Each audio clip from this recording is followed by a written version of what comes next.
Your man Jimmy Chan. All right, so today we're talking about hyperbolas. And with hyperbolas, again, we have vertices, we have foci, more than one focus, foci, all right? And our distance from the center to the vertice, right? That is still my A. So my A is the distance from the center to my foci. That's going to be equal to A. Okay? And then the distance from the center to the focus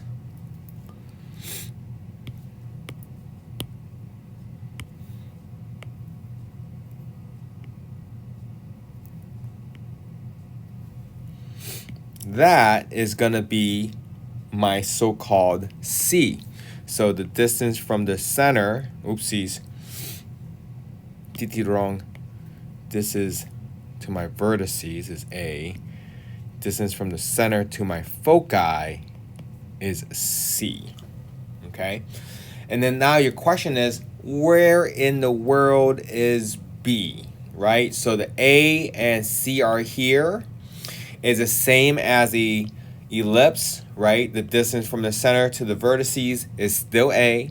The center to the foci is still C. Okay? So a couple of differences here. Number one, if the x squared is positive, then it's opening to left and opening to the right. With hyperbola, the c squared is also different. Okay, so be careful with that as well. So when it comes to hyperbola, the c squared is equal to, so let's write that down right here. C squared is equal to a squared plus b squared. Different from ellipse. So this is the hyperbola. Okay, where the c squared is equal to a squared minus b squared, that was for the ellipse. Right? And before, because it was subtraction, that's why the A had to be bigger than the B. Right? All right. So your question is, where the heck is the B? Okay. So as you can see here,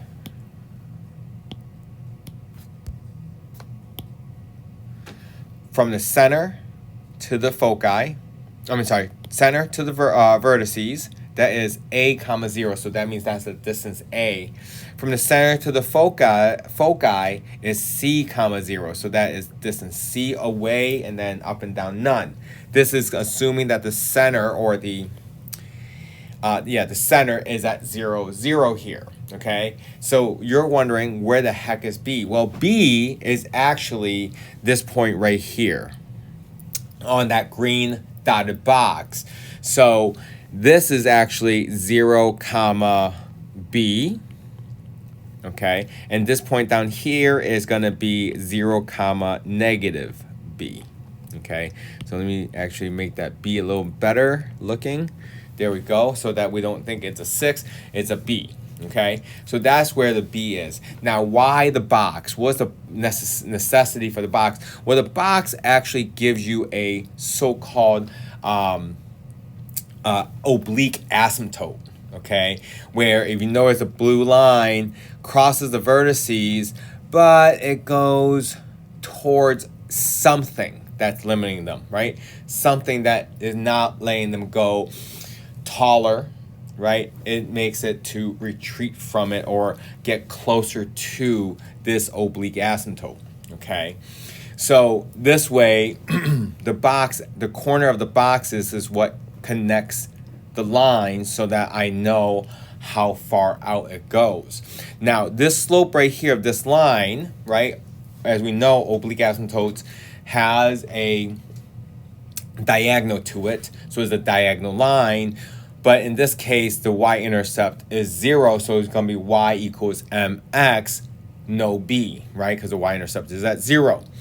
So the question is, what is this slope if this x value here is my A, and this height here is my B. So if that's the case, that means this equation of this line, and going from left to right is going up, so this is going to be y is equal to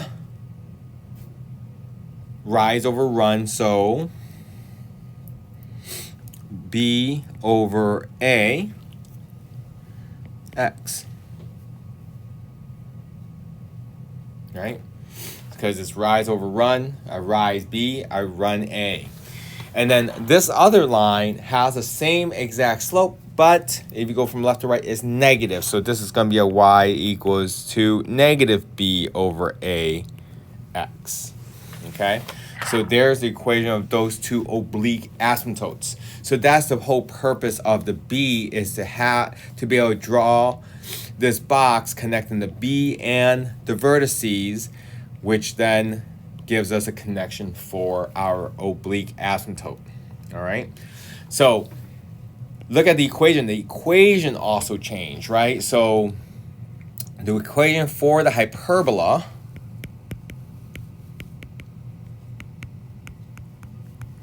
is this right here: x squared minus y squared is equal to 1. So again, because the x squared is positive and the y squared is negative. If the x squared is positive, that means we're going to be opening to the left and to the right.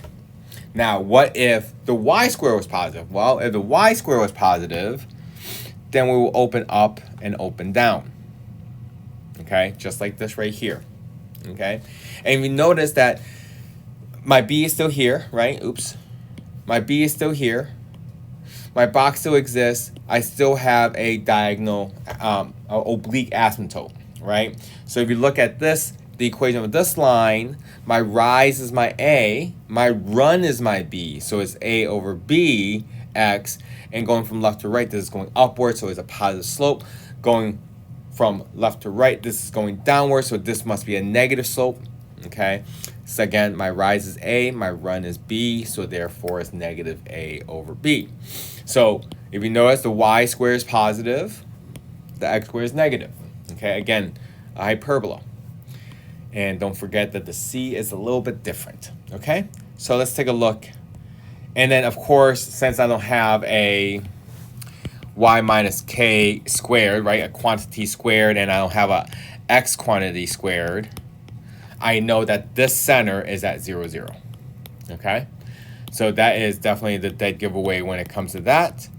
However, if you wanted to, here is a table of, your vertices, your foci locations, if you want to, and also the asymptotes and how those changes and everything else. However, again, for me, I'm not a huge fan of this just because it's more to remember rather than graphing it and then figuring it out.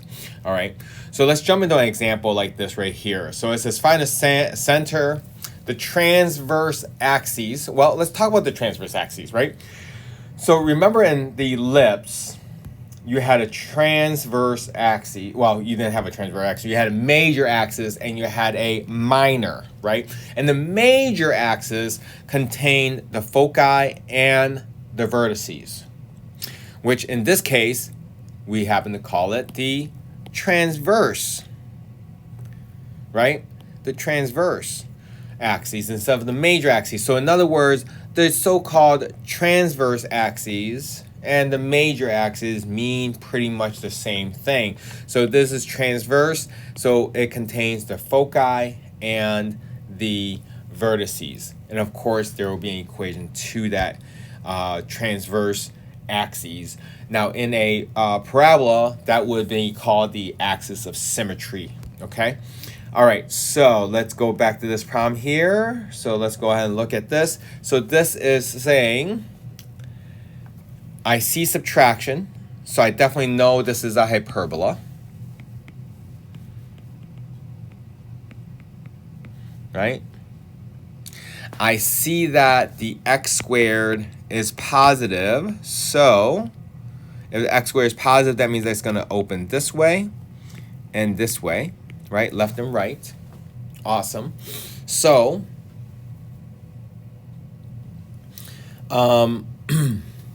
a squared is equal to 64. So that means A is going to equal 8. B squared is equal to 49, so B is equal to 7. And then C squared is equal to 64 plus 49. So C is equal to what? Let's see here. 64 plus 49. So we got the square root plus or minus the square root of 113. All right. Wow. We're really playing already, huh? All right. So let's go ahead and throw a graph in here. And this is a pretty aggressive graph here. So let's see here. Let's go ahead and, okay, so I know it opens left and right.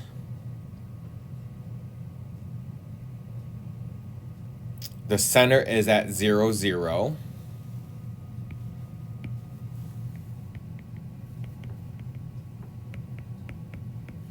Okay. I know it opens left and right, so my A is 8, so let me see here, 2, 4, 6, 8, 2, 4, 6, 8, right? And that's my A, which is what? It's that going to my so-called, my vertices.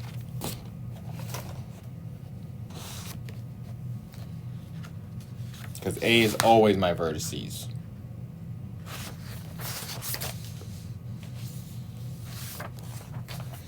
So that's my vertices. B is the width. So B is 7. So 2, 4, 6, 7. Down 2, 4, 6, 7. So this is my B. So okay. And my C is square root of 113. So what is the square root of the answer? Is about 10.6.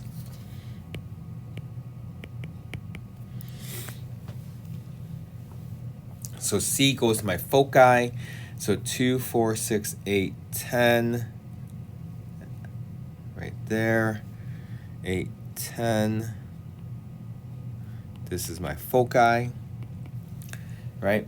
So now I can draw this box that connects my vertices and my B. Uh-oh.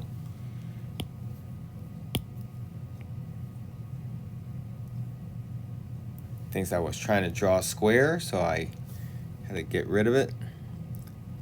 All right, so there is my box right there. And let's go ahead and make it dashed.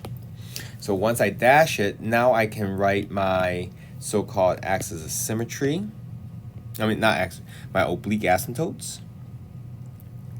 So through that, make it dotted, duplicate it. Now I gotta bring it over here.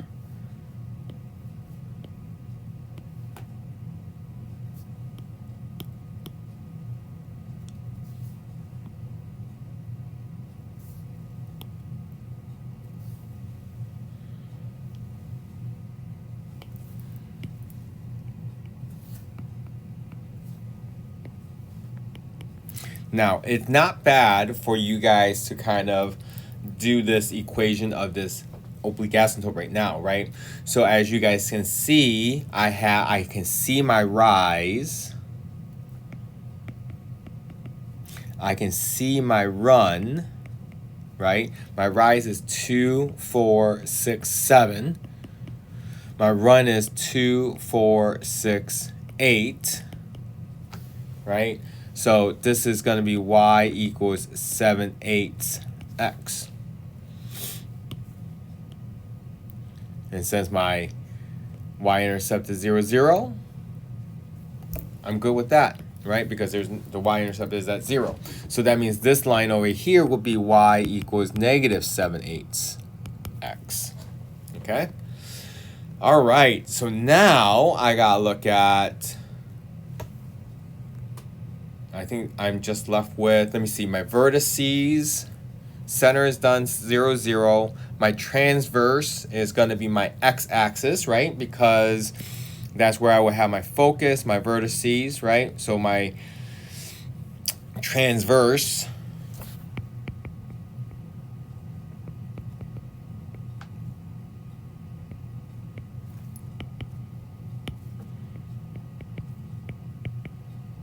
axis is my so-called x-axis.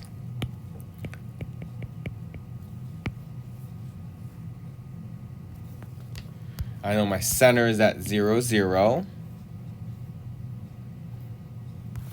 I know that my asymptotes are y equals 7, 8x and y equals negative 7, 8x. All right. My foci, well, let me do my vertices. My vertices was what? 2, 4, 6.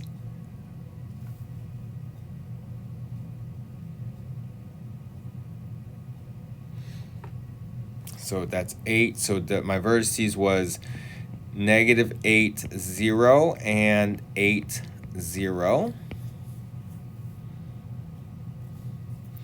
My foci was negative square root of 113 comma 0 and square root of 113 comma 0.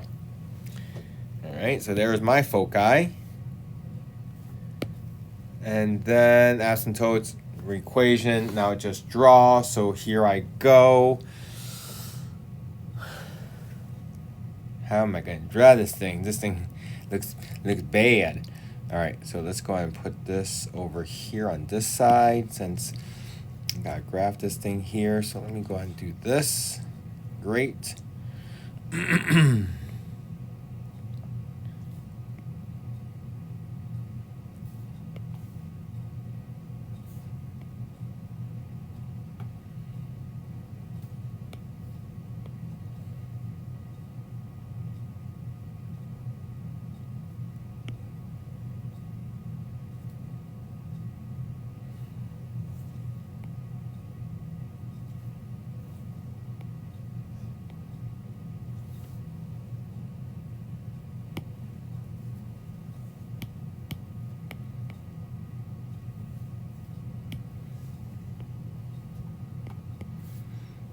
All right. So there's my graph right there, right? So notice how this line is approaching towards this asymptote, but it's not going to touch it, right? It's going to go through the vertices and then come back, same thing. And notice how far apart they are, and it's all because of A, B, and C, all right? So there's that problem. Let's try another example. Now, notice what it's saying. This is asking to find the center, transverse, blah, blah, blah. Oh, actually, let's take a look. Because I see the subtraction, so maybe this is a hyperbola. So, again, if you notice that a general equation of hyperbola is, either x squared over a squared minus y squared over b squared is equal to 1, or y squared over a squared minus x squared over b squared equals 1, right? So all depends on which one we have, but again, they're fractions, right? So we need to kind of understand what we're looking at right here. So over here, though, we don't have any fractions. And the right side is definitely not equal to 1. So what we want to do is we're going to go ahead and divide every single term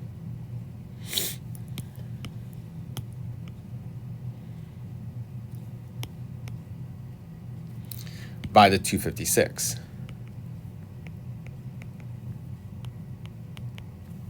Right? And when we do that,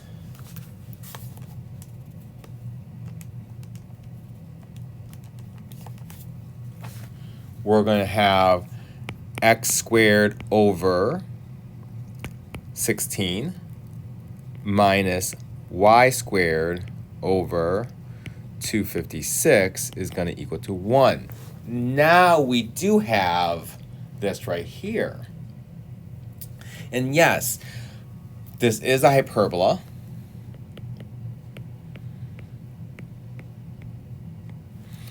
That's number one.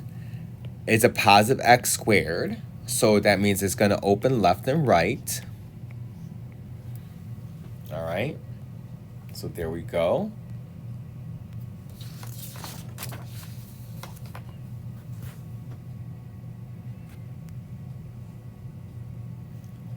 Again, nothing is added to the x or the y, so the center is going to be at 0, 0, because nothing is added to the x nor the y. So since the center is at 0, 0, that means the transverse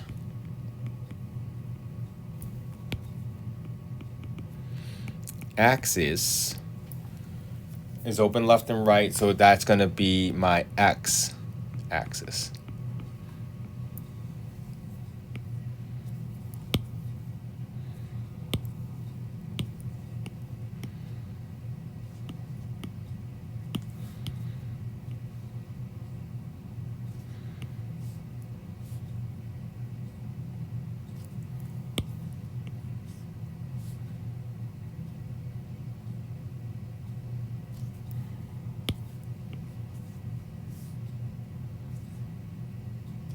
Okay. So now for everything else. So here, a squared is equal to 16. So that means a is going to equal to 4.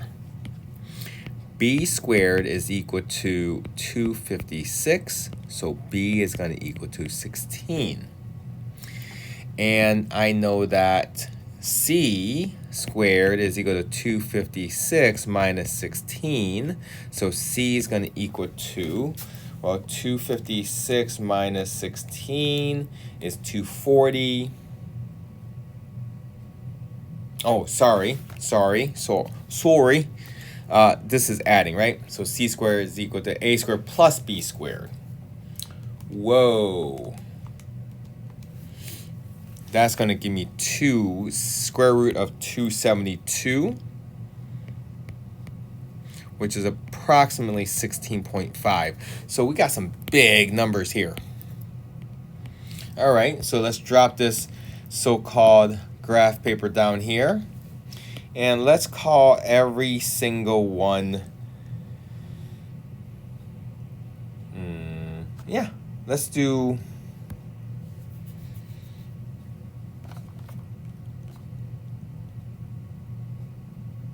Every mark is 4. So let me go here really quick, and this is -4, this is 4, this is -4, and this is 4. Okay, so this way we kind of have a key here of what's going on. All right, so I know it opens left and right. A is 4, so let's go and put that down. Here's my A. That is my 4. So there's my vertices.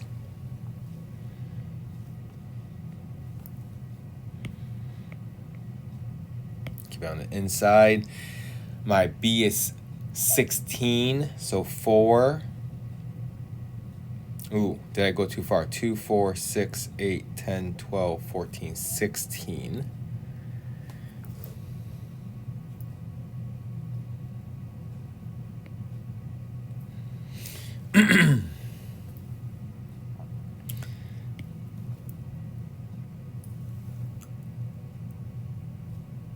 Nope. I'm taking this away. I'm not gonna go 4, I'm gonna go with 8. There we go. Alright, so every block is gonna be by 4. Okay. So now, again, it opens left and right. A is equal to 4. So I'm gonna be right here. My B is going to be 16, so 8, this it would be 16, down, this would be 16, there we go, and my C is going to be 16.5, I said, right? So 8, 16.5, All right, so there we go. I gotta first draw this box with my B and my A. There's my box. And I need this to be dotted. And then I can draw my axis of symmetry. My oblique asymptote. Having issues with that word, huh? Okay. There I go. The style is going to be dotted. Same thing over here.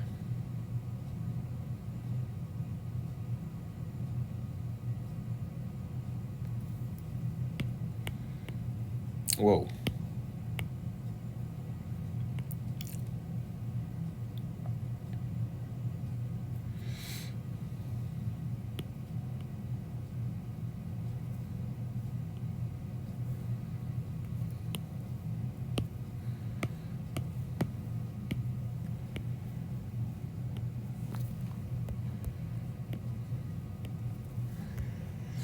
Okay, so if we were to look at rise over run, right?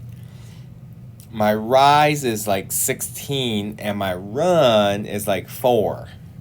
So this would be y equals 16 over 4, so 4x. And this would be y equals negative 4x. Okay. So with that being said, I think I'm pretty much done with this, right? I just have to name everything else and draw this. So transverse my vertices, foci. And here's my asymptotes. And here is my other asymptote. And let's go ahead and put these right above the line. There we go. And then I want my vertices.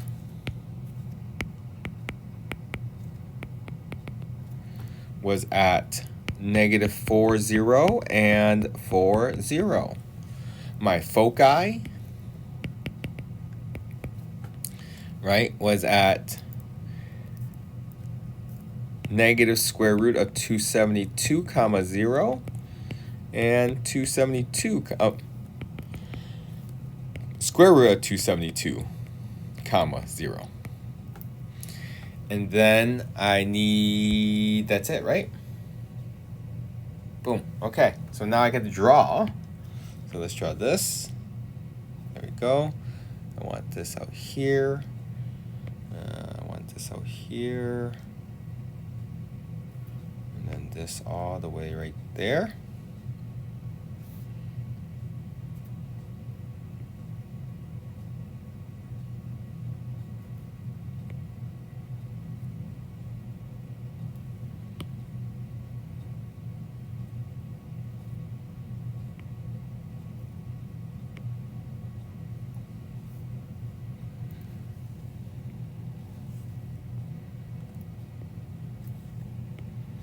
And there you go. Wow. It'd been nicer if it was a little better looking or a little bit more spread out, right? But it's definitely what it looks like. All right. And then let's do one more example. And it's this one right here. So this isn't even about the A nor the B yet. Like, we gotta get to the point. And if you notice what it says here, conic section. So when it says the word conic section, that means it could be a parabola. It could be an ellipse. And it could be a hyperbola. So it's going to be based on whatever you get out of this is what it might be. Okay, so the first thing I gotta focus on is to get the y's by itself. So I got 16x squared minus 224x plus that 36y squared. And let's throw that 208 over to the other side by subtracting it. So there we go. This reminds me that I might need to do completing squares. However, the a is not equal to 1, which means I'll have to do a GCF of 16 first, which would leave me with a x squared minus 14x, right? And then the rest of this just follows. So I need to find a b here. Well, I'm sorry. The new c, which is b divided by 2 squared, which is equal to negative 14, which that's going to equal to negative 7 squared, which is equal to 49. So, yes, I would add 49 right here. Here's the issue. When I add 49 here, I didn't just add 49 on this left side. I add 16 of these 49s on the left side. So I would have to take this 49 and multiply by the 16 and add... Oh, I probably shouldn't use this as purple then. Let me see here. Let's change this to green. But because I'm multiplying the 16 and the 49, again, they're blue and red, so that makes purple. So that means I have to add 784 on this side, which is what you would get if you do 16 times 49. Okay, so because this is inside this parentheses, I actually added that amount to it in order to get that 49. All right, so that's why I needed this piece right here. So what's over here on the left side? Well, this is going to be 16, and then this will factor out to be x minus 7. Okay, and then I'll add the 36y squared, and that's going to equal to 576. All right, so now I have this. However, is that hyperbola? The answer is definitely no, because it's addition, not subtraction. Okay.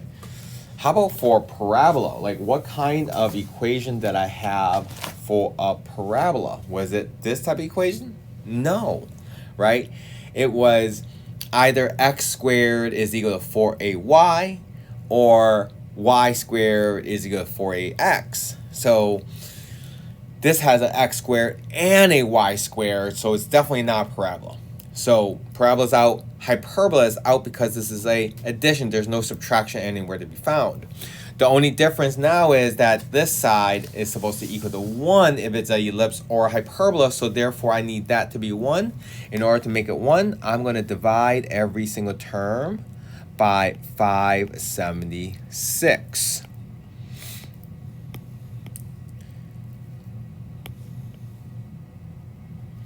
So if I do that, I'm going to get this x minus 7 squared over 36 plus y squared over 16 is equal to 1. So there I go. So this is just to start things off, which is kind of scary. Right? This is just to figure out that, okay, so I have an equation, and with this equation here, I know a couple of things. One, it is not hyperbola, it's actually an ellipse. Right? So I'm not worried about x squared is positive or y squared is positive. I'm more concerned about is the a, well, the a bigger than the b bigger than the c, right? So if it's ellipse, number 2, I know that the center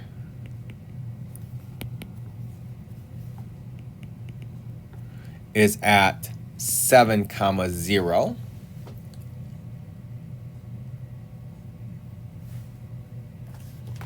what else do I know about ellipse? I know that c squared is equal to a squared minus b squared, right?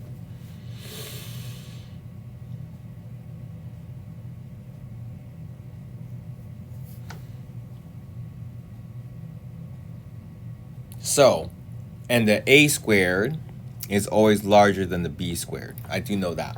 So in this case, I know that the a squared is equal to 36.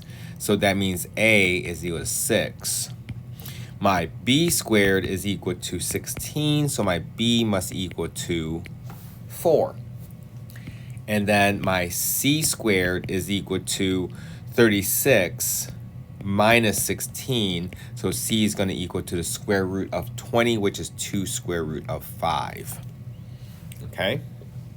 Because again, we subtract. So, I know it's an ellipse. I know it's going to open left, not open, I'm sorry. It's going to be longer going left and right. So let's go ahead and do this right here. Because it's under the x squared, right? So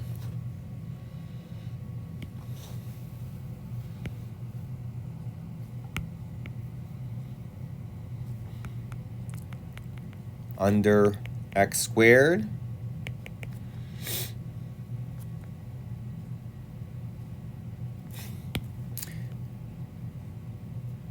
Okay, I know it's going to go this way instead of the other way. Okay? All right, so A is 6. Well, first of all, my center is 7, 0. So center is 7, 0, 2, 4, 6, 7. Here's my center. My A is 6, 2, 4, 6. 2, 4, 6. There's my A. My B is 4, 2, 4, 2, 4. And my C is 2 square root of 5, and 2 square root of 5 is what?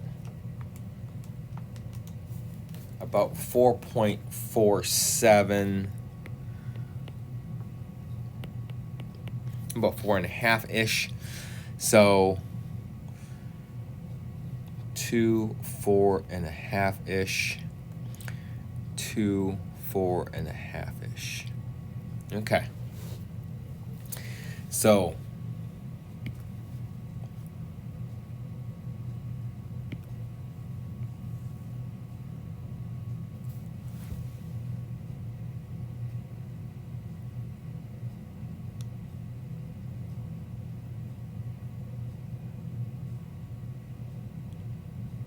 okay. Just want to make it.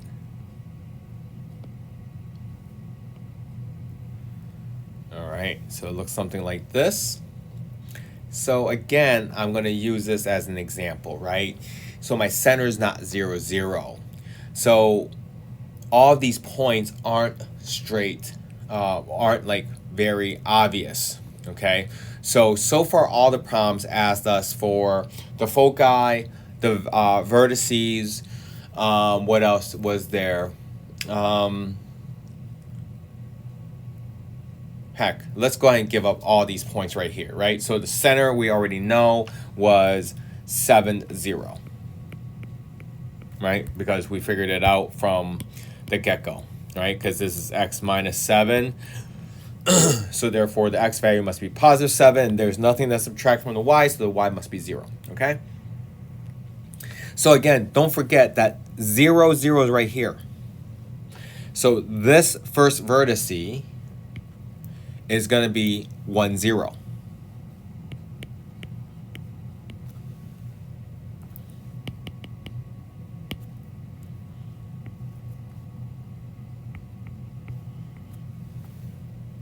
So what is this vertice going to be, right? So remember, this was at 7, 8, 9, 10, 11, 12, 13. So this is going to be 13, 0. This point right here, well, 7, and then go up 2, 4. So this would be 7, 4. And this would be go down 4, so this would be 7, negative 4. Now, how about the foci, since the foci was really a radical, right? So if it's a radical, so how do I go here, right? How did I get this point? Well, this point is like 2 point something, okay? So the question is, how do I use this 7 and get this 2 point something, right? Because 1, 2, and then this, right? Because I have about 4.5 from here. So wouldn't this be just the 7 minus this 2 square root of 5? So if that's the case, it'll be 7 minus 2 square root of 5, comma, 0, right? And this one over here would be the 7, and I had to add 2 square root of 5, so it would be 7 plus 2 square root of 5, comma, 0. So yes, the foci is always going to be the center, either subtracting or adding to that C to get it, okay? And depending on if you're going along the X way to change the X, or if you're going up and down to change the Y value, okay? But those are all the points right there. So I hope this helps. If there's any questions, please let me know. See ya. Bye.